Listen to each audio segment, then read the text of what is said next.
Thank you, members. We'll move to question time and questions without notice for the Leader of the Opposition. Thank you, Madam Speaker. And the questions for the Minister for Economic Development. Minister, what is the proposed settlement date for the Tradies Group's purchase of the car park adjacent to the Tradies Club in Dickson? Chief Minister. That date will be dependent on the successful completion of the construction of other car parking and supermarket requirements in the Dickson Group Centre. So the site must remain as a public car park until such time as the other development is complete. Supplementary, Mr Coe. Yes, Madam Speaker. Minister, how much money of the $3.2 million which has been agreed for this site has been paid by the Tradies Group or Tradies Club, and when did the government receive that amount, and when is the remainder due? Chief Minister.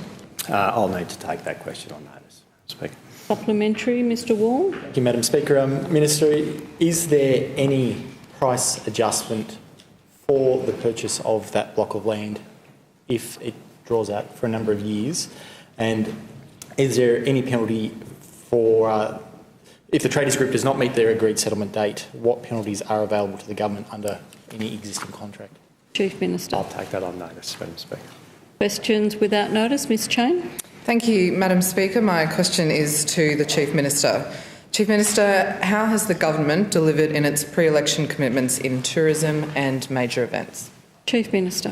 Thank you, Madam Speaker. I thank Ms Chain for the question. We continue to deliver on our commitments to boost the value of tourism to the Territory's economy and to see the number of visitors to our city increase. Our clear and well-supported tourism and major events strategies that we took to the election are obviously working, Madam Speaker.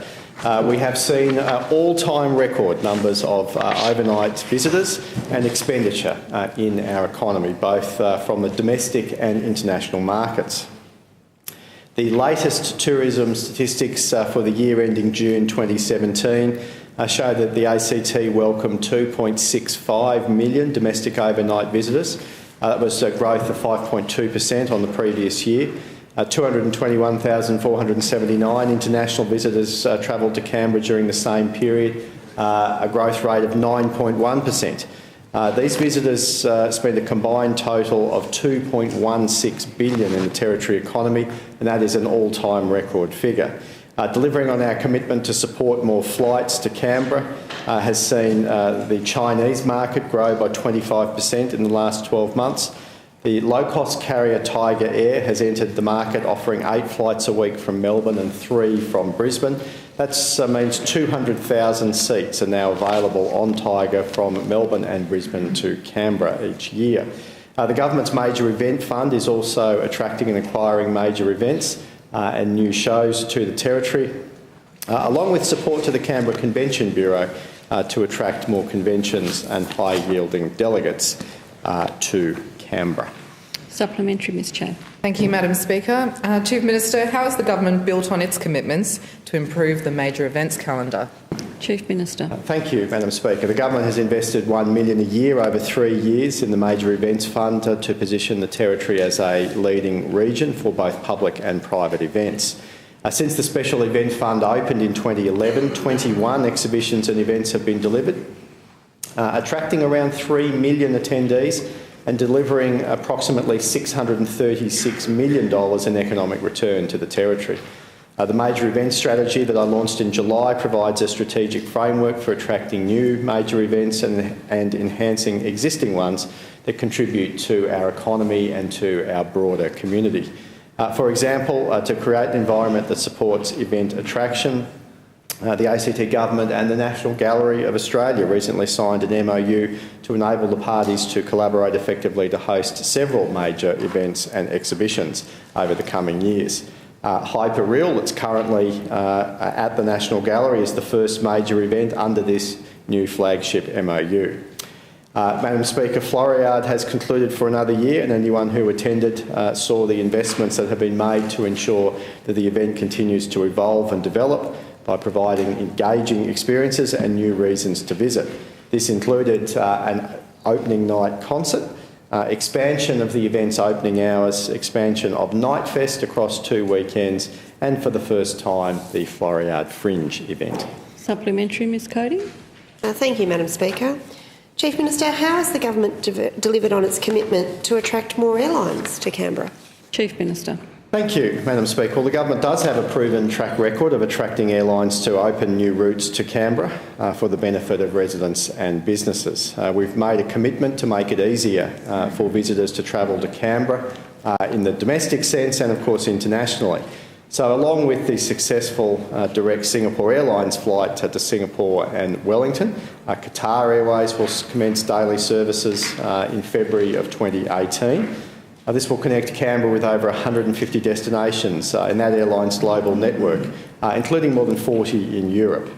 Late last year, Tiger commenced low-cost daily services between Melbourne and Canberra. They've added an additional service, such has been the success of that first route on Fridays between the two cities due to this very strong demand. Last month, they commenced services between Brisbane and Canberra 3 times a week, which provides very affordable access for domestic leisure visitors, as well as Canberrans looking for a holiday in Queensland. Such divert route offerings are happening because we're putting Canberra in front of airlines and making the case, just as we said we would. And this work will continue next month in New Zealand with a further discussion and evolution of our discussion with Air New Zealand in relation to the Canberra-Auckland connection. Questions without notice, Ms Lakuta. Madam Speaker, my question is to the Minister for Police and Emergency Services. Minister, according to data from ACT Policing, the ACT government has licensed at least 30 Canberra households to amass private arsenals of more than a dozen firearms each. Does the permit system allow people to use the same reason for owning multiple guns? And is there a limit to how many guns are allowed to be owned for the same reason by one person? Minister for Police and Emergency Services. Thank you, Madam Speaker, and I thank Ms Lakuta for her question. My understanding of the regulations are that a reason must be given to acquire a permit to acquire a firearm. That reason must be for a fit and proper purpose, usually within the sporting club's organisation, and there must be evidence provided for that reason as well. I'll have to check to see whether that reason can be used additional times, but I understand that each time a permit to acquire is applied for, there's a cooling off of about 28 days, so they must go through that period for each firearm acquired.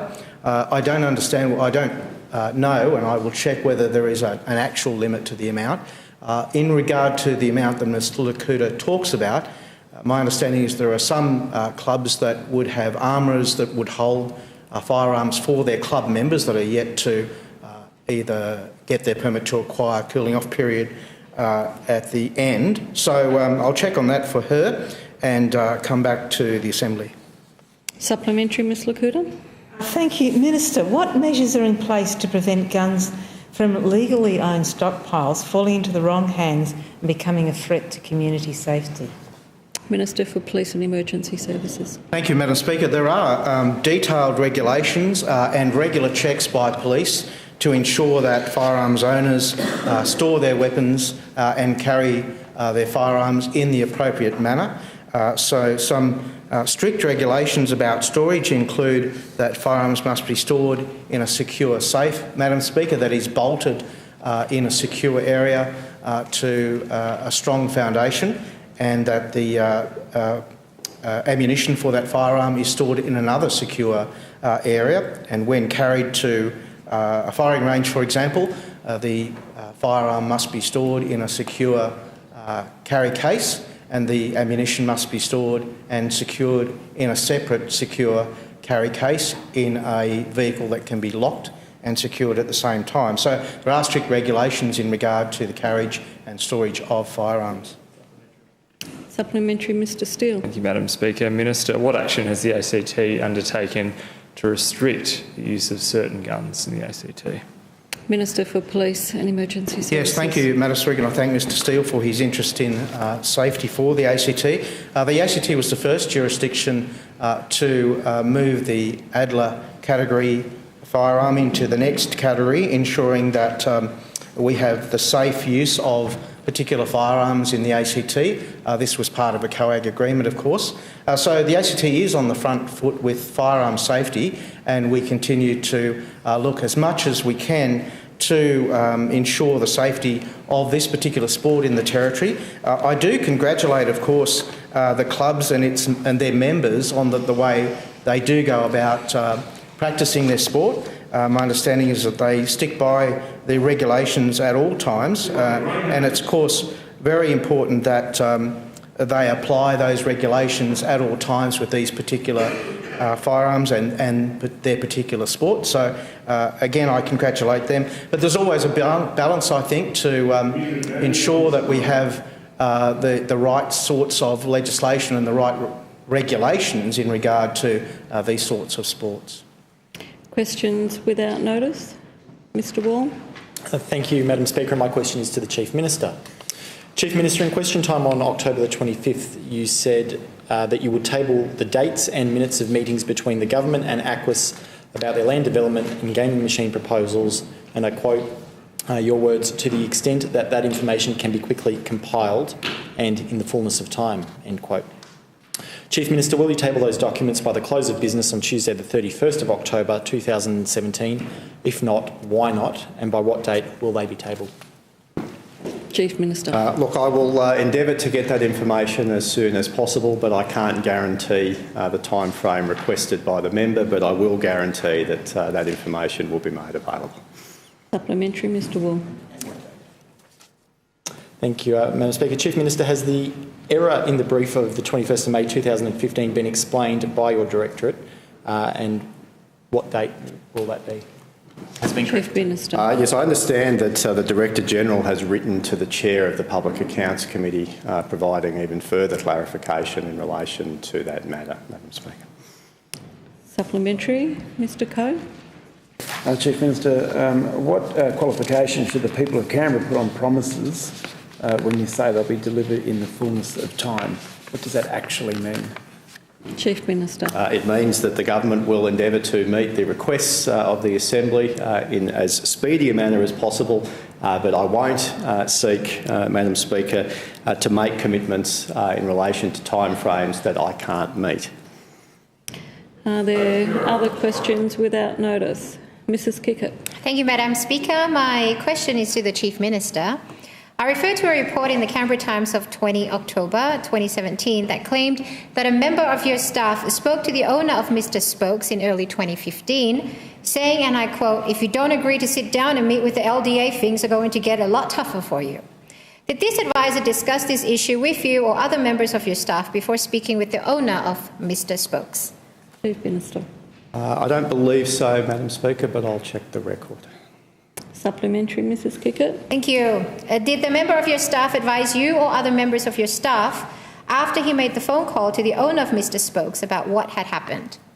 Chief Minister. I believe there will be some, at least verbal, briefing in relation to that matter. I think it's important to note that the context of the contact was from Mr Spokes' business to my office. It wasn't that my office contacted Mr Spokes. It was the other way around, Madam Speaker, is my understanding. And as for the advice that was provided, I'm not aware of the exact words that were used, but it certainly would be entirely appropriate for my office to not become involved in commercial negotiations and refer the business back to the Land Development Agency. That is entirely appropriate. Supplementary, Mr Coe. Yes, Madam Speaker. How common was it for members of your staff to be briefed by the Land Development Agency regarding the negotiations for acquisitions? Chief Minister. On an exception basis, I imagine, Madam Speaker, but I'll need to seek some further advice in relation to that. I don't think it would have been a minute-by-minute, hour-by-hour or even day-by-day process. But we do get, obviously ministers and ministerial staff do receive briefings on either specific matters or routine weekly or monthly briefs in relation to certain items. So again, I will have a look at what the historical record shows in that regard, Madam Speaker. Questions without notice? Mr Hanson. Thank you, Madam Speaker. And my question is to the Chief Minister and relates to Union's ACT opposition to anti-consorting laws. Chief Minister, on the 9th of June last year, the Canberra Times reported, and I'll quote, "The ACT government released its proposed anti-consorting model for consultation on Thursday, strongly indicating it will follow other states and territories. Union's ACT Secretary Alex White is understood to be writing to Mr Corbell on the issue. Chief Minister, will you table by Wednesday the 1st of November 2017 any and all correspondence between any minister or department of your government and any union or union group relating to anti-consorting or control order legislation?" Chief Minister. Thank you, Madam Speaker. I may not be able to meet that particular artificial deadline that Mr Hanson has put forward, but we will. Artificial deadline that Mr Hanson has said. I will look and seek information and provide that information as soon as is practical. It may well be before that date. It may well be after. Supplementary, Mr Hanson. Chief Minister. While you're at it, can you provide any other correspondence on this topic between your government and any other groups that have not already been made public, and do so either by the 1st of November or at the earliest opportunity, as you've previously indicated? Chief Minister. That could well be a very extensive document search. I don't know. I'll seek some advice in relation to that matter and provide what information I can to members as soon as practical. Supplementary, Mrs Dunn. Thank you. Chief Minister, have you or the government received any correspondence from unions or union groups on the current exposure draft of anti-consorting laws, and will you table those by the close of business on 1 November? Chief Minister. Well, that's a very broad question, Madam Speaker. I'll need again to check across, 7 different ministerial offices over the period. Are you referring to Mr Hanson's bill? Right, yes. OK, I will check to see whether anyone has received any correspondence from anyone in relation to that. Rest assured, Madam Speaker, that there will need to be, obviously, in line of all of these questions, quite a series of document searches, all of which the cumulative impact will be that it's unlikely that most of the deadlines that those opposite are seeking will be able to be met, given the number of documents is now accruing into potentially the thousands.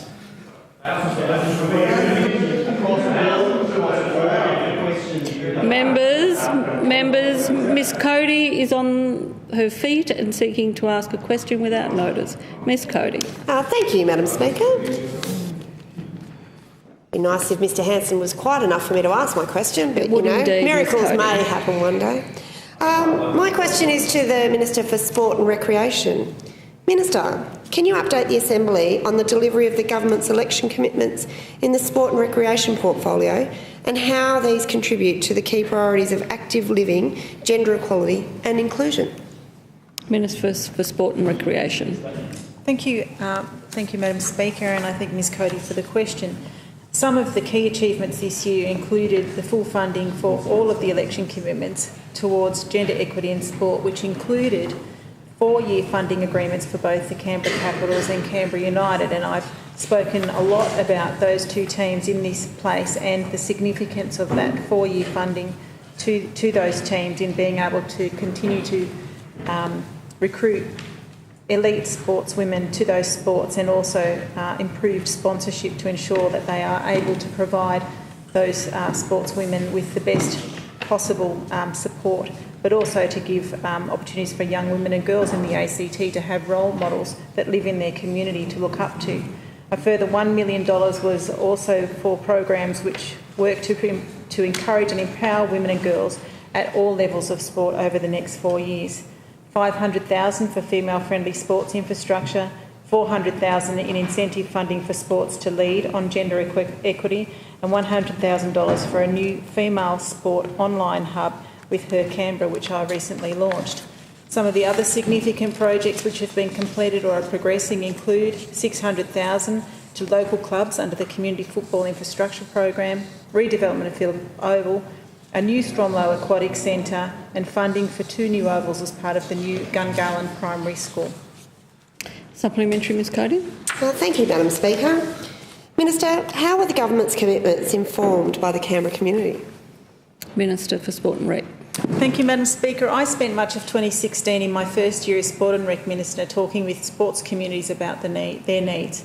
And we'd all agree that Canberra sporting clubs are full of community champions and volunteers who make a great contribution to this city. There are also people with great ideas about equity, inclusion and how sport can be used to grow these things even more. The government spoke extensively with women and girls and men and boys around shaping gender equity commitments, and spoke with the Gungahlin sports clubs and participants in relation to growth pressures and their infrastructure needs. And Active Canberra has worked with local clubs across the ACT in shaping commitments, including lighting at Corwell, rowing in Tuggeranong, upgrades at West Belconnen, motorsport development grants, as well as many other commitments. The Canberra community, through the government, makes a significant contribution to all our sports facilities, and my approach will be to continue to work with clubs and sports representatives in making sure that these projects provide the greatest possible benefit for everyone in our community. Supplementary, Mr Steele. Madam Speaker, why is an online community important to growing female participation in sport and active recreation? Minister for Sport and Rec. Thank you, and thank you for the supplementary. It has probably been one of the strongest themes that has come through as I held different events on women's and girls' sport last year. People of all levels of sport shared the view that we should be taking action and creating a greater profile and more online space for female sport as an important part of improving gender equity in our sports community. From that involved a commitment to partner with At Her Canberra, a new online platform, and I talked about launching that just recently. What the government's investment has enabled is the promotion and sharing of local female sporting content like never before. Her Canberra has a large and growing audience, including the key age ranges where participation needs to grow. The next step for the partnership is the first active week, which will start on Monday the 13th of November. And what's being asked for in that week is that sporting clubs provide the opportunity for the readers of At Her Canberra and other participants to participate in an activity for free during Active Week, stage a free come and try day, provide a free class pass, offer a free trial week, or anything else that gives people a chance to get active in a low risk and accessible environment.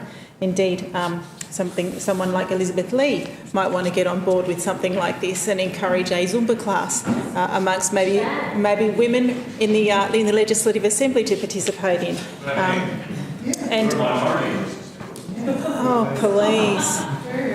Please,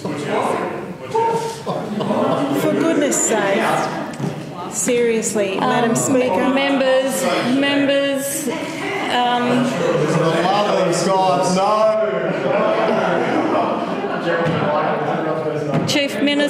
Chief Minister, Opposition Leader, members, please.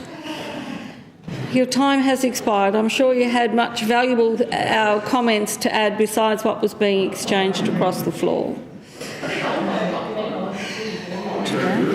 Call to members for questions without notice. Miss Lee. No, this is not a question about Shabam, thankfully. Madam Speaker, my question is actually to the Minister for Suburban Development.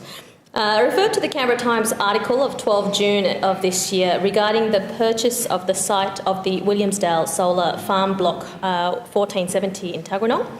The LDA board minutes did not record the decision to purchase the property. Due to a board member having a conflict of interest, there was scant documentation and there was no written business case prepared. The valuation that the purchase price was based on was 18 months old. Minister, why did the LDA board make this decision without a business case or other relevant documentation? Minister for Housing and Suburban Development. Thank you, Madam Speaker, and I thank Ms Lee for the question, and I'll have to come back to the Assembly with some detail on that one. Supplementary, Ms Lee. Thank you, Madam Speaker. Minister, why didn't the LDA board note its decision to purchase the Williamsdale site? Minister for Housing and Suburban Development. Thank you, Madam Speaker, and as with the first question, I will have to get some information from Ms Lee and bring that back to the Assembly. Thank you. Supplementary, Mr Wall. Thank you, Madam Speaker. Minister, why did the LDA buy this site based on an 18-month-old valuation? Minister for Housing and Suburban Development. I'll take that question on notice as well, Madam Speaker, and bring back some information for the Assembly.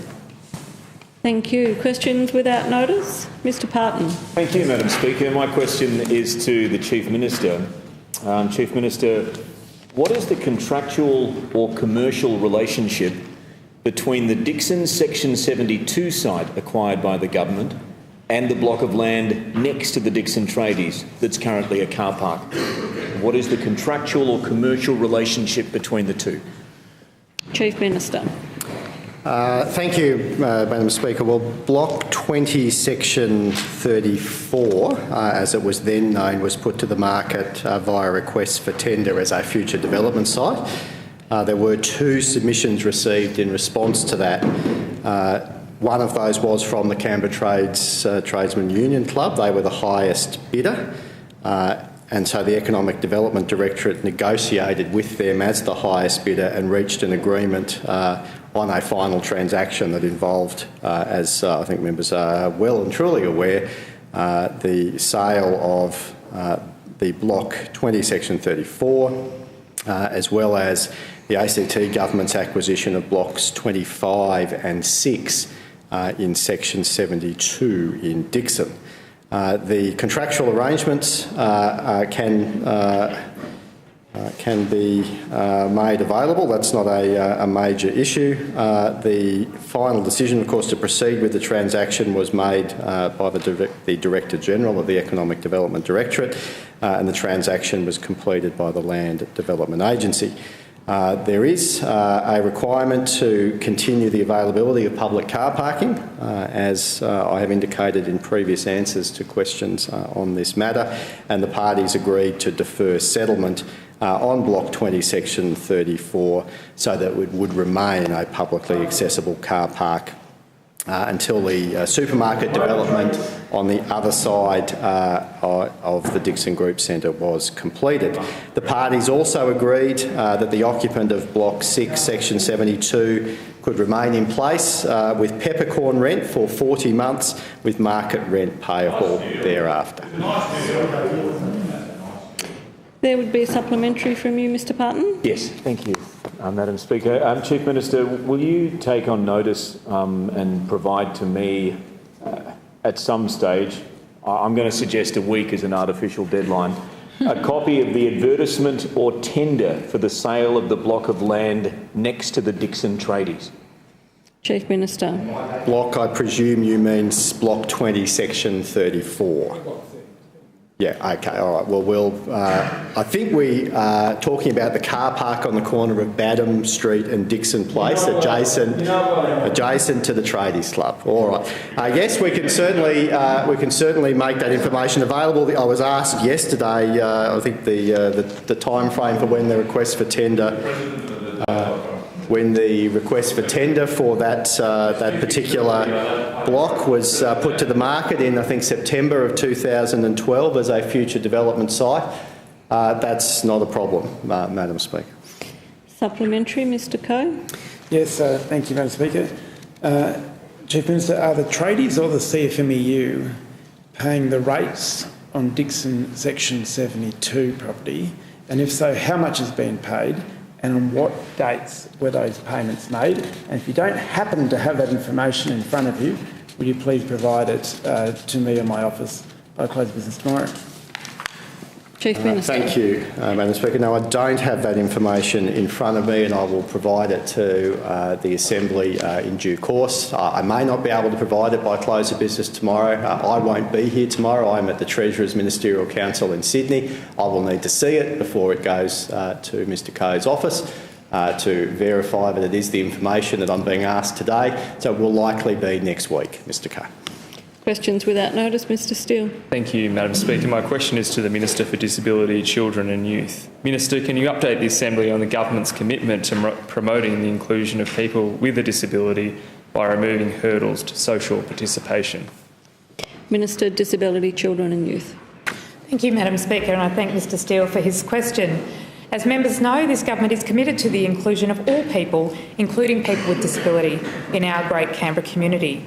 To achieve this, we must ensure that people with disability can fully participate in the social and economic life of our city. I'm proud to have opened the first round of the new disability inclusion grants on the 20th of September this year. The grant round is now open until the 8th of November. The Disability Inclusion Grants Program delivers on this government's election commitment of $200,000 over 4 years to promote the inclusion of people with a disability by removing hurdles to social participation. I encourage community groups, not-for-profit organisations and small businesses to take a look at the grants and think about how a grant could be used to improve access for people with disability.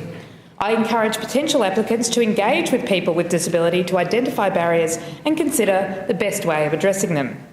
I also encourage Canberrans with a disability who have faced access or communication barriers in getting involved in a social group or club, or who may have experienced challenges accessing a local small business, to talk to these groups or businesses and let them know about the disability inclusion grants.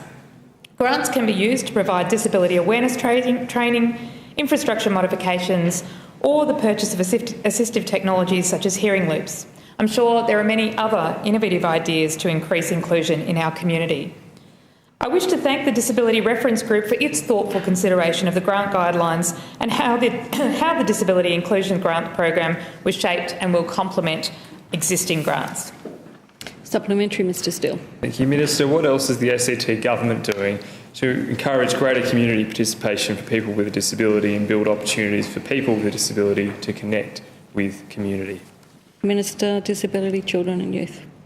Thank you, Madam Speaker, and I thank Mr Steele for his supplementary. This morning I also announced $25,000 in community grants to aid celebrations of the International Day of People with a Disability, known as I-Day.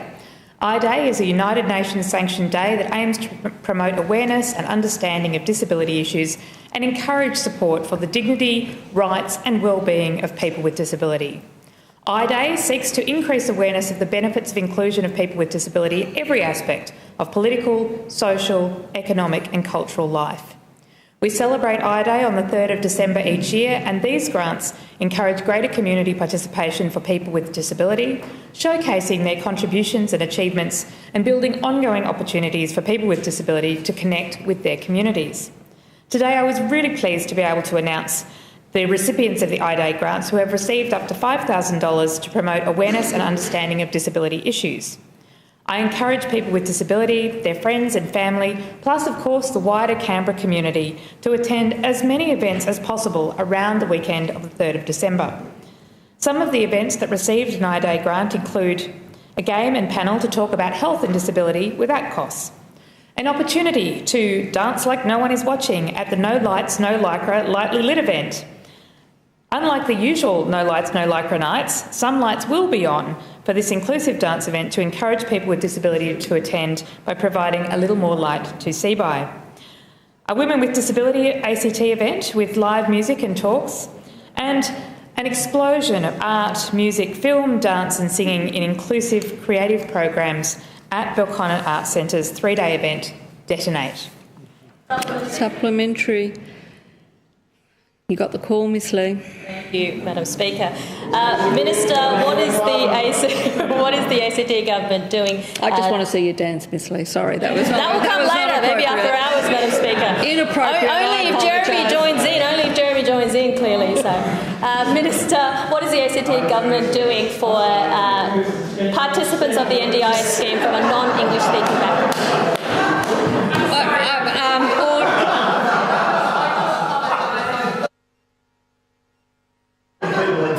Supplementary question, thank you. For Shabam instead, I don't know. It's obviously got everyone rolled up. Minister, what is the ACT?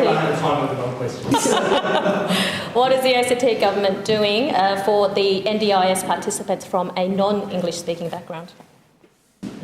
Minister, Sorry, what? Can you repeat it? I missed the end of the question, sorry. Oh, sorry, yes, yeah, from the beginning. What is the ACT government doing, or what services is the ACT government providing for NDIS participants from a non-English speaking background? Minister. Thank you, Madam Speaker, and I thank Ms Lee for her supplementary question.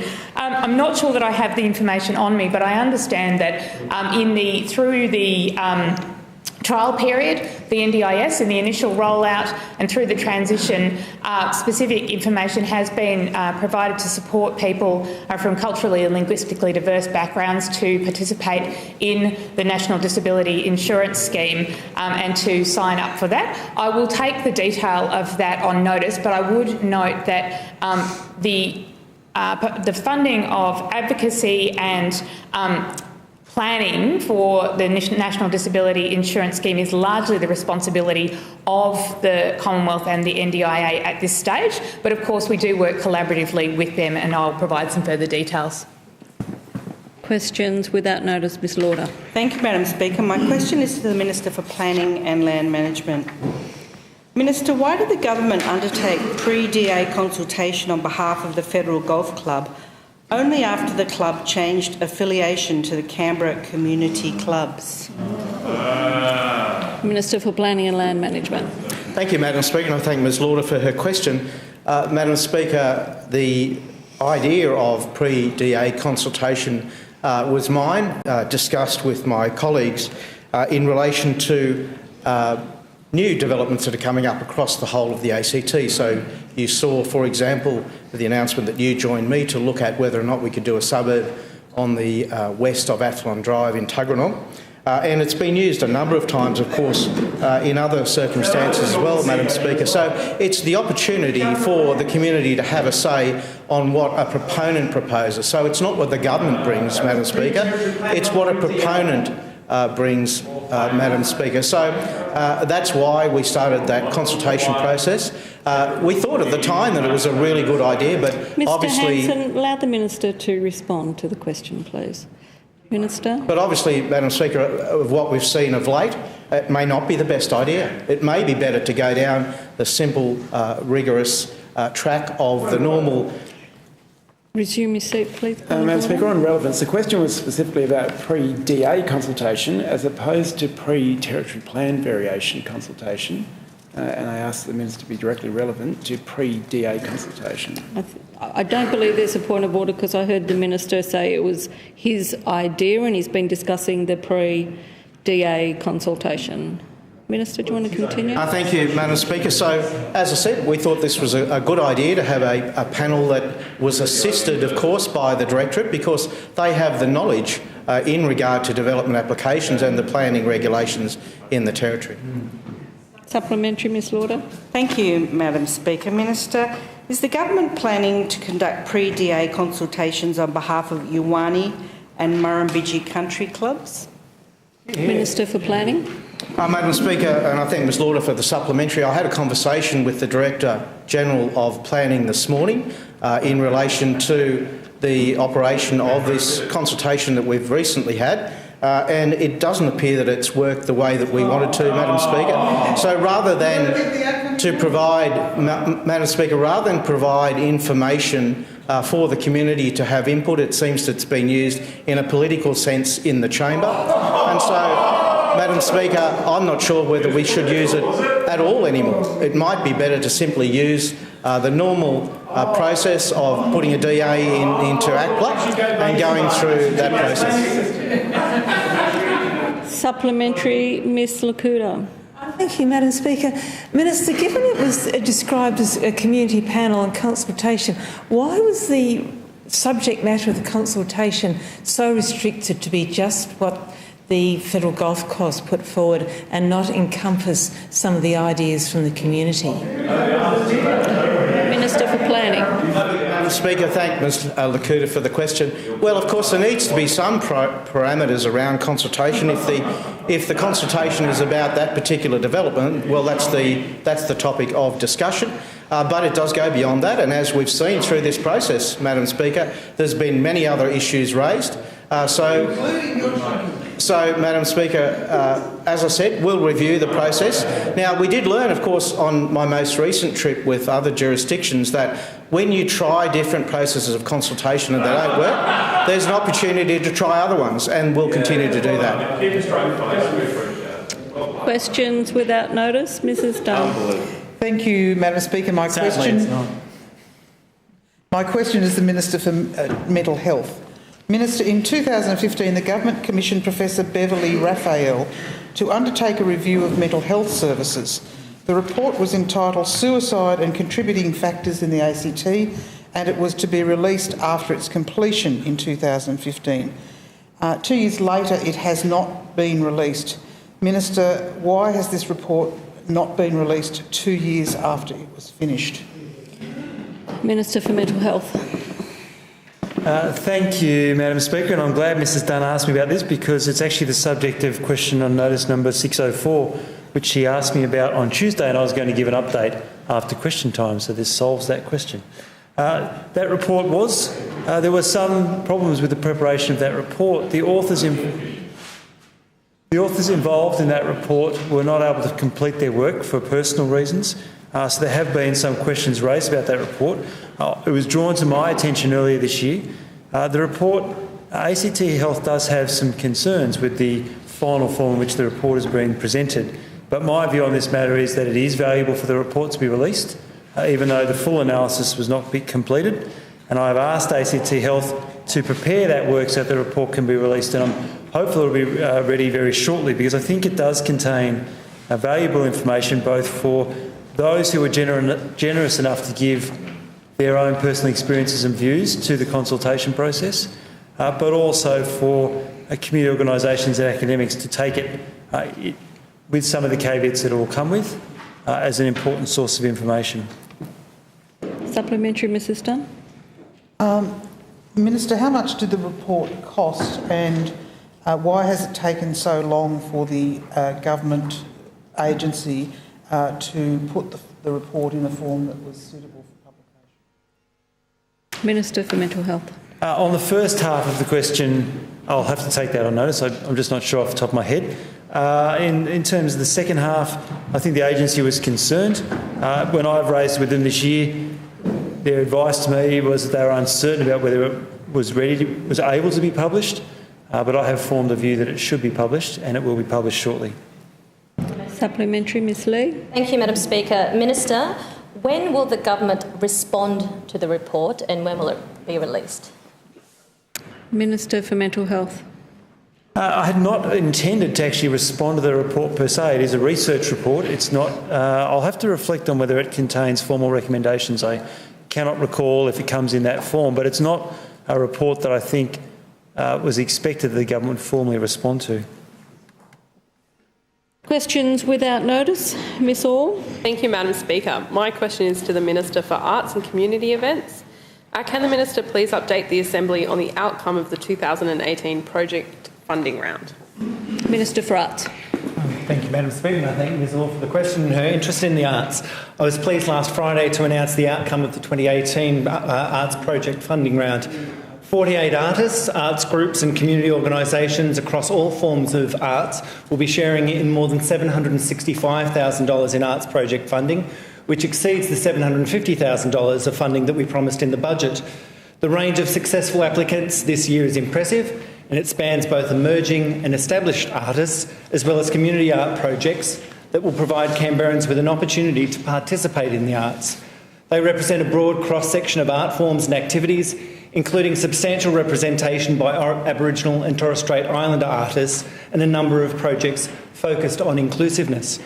Grants include over $25,000 to the Canberra Dance Theatre to produce a work for their 40th anniversary celebrations next year, $15,000 to fund an Aboriginal and Torres Strait Islander youth writing workshop called Black Rights, coordinated by Hayley McQuire, $40,000 to support the production of David Atfield's play Exclusion, which followed the funding in 2017 for its creative development, $29,000 to support musician Chris Latham to record his orchestral work The Diggers' Requiem, which commemorates the end of World War I, $9,000 to support local children's author Tanya McCartney to write and illustrate a new junior fiction book series, and $30,000 to support local artists to present at a public art festival, Contour 556. The arts are an integral part of Canberra's social fabric and economic development. The arts strengthen our community and they are an essential part of our identity. And through this year's project funding, all Canberrans will benefit from the opportunities to experience and to engage with local art and artists. And I can advise the Assembly that there is a full list of the 2018 project funding recipients on the Arts ACT website. Supplementary, Ms Orr.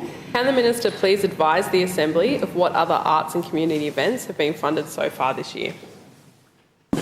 Minister for Arts. Thank you, Madam Speaker. I can advise that in addition to the arts project funding, 3 organisations will share in $42,000 of grants which specifically support their access to Llewellyn Hall to stage concert events. These are the Australian National Eisteddfod Society, Music for Canberra and the National Capital Orchestra. This year the government has also provided funding for Art Not Apart, the Writers' Festival and for the Design Canberra Festival, which will run throughout November, celebrating and promoting Canberra as a global city of design. We've also funded the ACT Book of the Year Prize, nominations for which closed on the 28th of July, and I look forward to announcing the winner in early December. Government funding to the arts in the ACT in 2017 has also included $24,000 for various artist residencies, $15,500 for the Arts Law Centre, $25,000 for the Arts in Health partnerships, $100,000 to support specific Aboriginal and Torres Strait Islander arts initiatives, and $1.3 million to the ANU to support a range of community outreach programs so that teachers, school students and the broader community can benefit from the university's music, art and design experience. The breadth of projects, prizes, services, events and programs funded by the ACT government is certainly helping to ensure our art scene is diverse, dynamic, inclusive and world-class. Supplementary, Ms Chain. Thank you, Madam Speaker. Can the Minister please advise the Assembly about what other funding rounds are still to come this year? Minister. Thank you, Madam Speaker, and I thank Ms Chain for a supplementary question. And yes, there is more to come. Applications are now open for the ACT Screen Arts Fund grants for 2018. And these grants support local screen artists with projects that will take their career developments to the next level. The fund supports all narrative screen art forms, including film, television, documentary, short film, games, apps and digital media. There's currently $90,000 in this funding round pool and applications close at 5 p.m. on Monday the 6th of November, and more information for that can be found on the Screen Canberra website. We also offer small out-of-round grants of between $500 and $2,000 to support individual ACT artists to undertake significant interstate or overseas arts opportunities. For example, to help with travel or accommodation and registration costs to participate in prestigious residencies or to attend global conventions. And one recent example is a grant to support Canberra photographer Laurie Ticini to take up an invitation to exhibit her work at the Venice Biennale in May this year. In Laurie's words, the opportunity provided me so much inspiration to further my arts practice. It not only gave me further confidence as an artist, but has also given the opportunity to meet and speak with many international artists at the forefront of their practice. The total available budget for out-of-round funding for the 2017-18 financial year is $25,000. Madam Speaker, these are just some of the ways the ACT government is supporting the arts and artists in Canberra, helping to ensure that we have a local arts scene that is both inspiring and inspired. Thank you, Minister. Chief Minister. Thank you, Madam Speaker, for the question.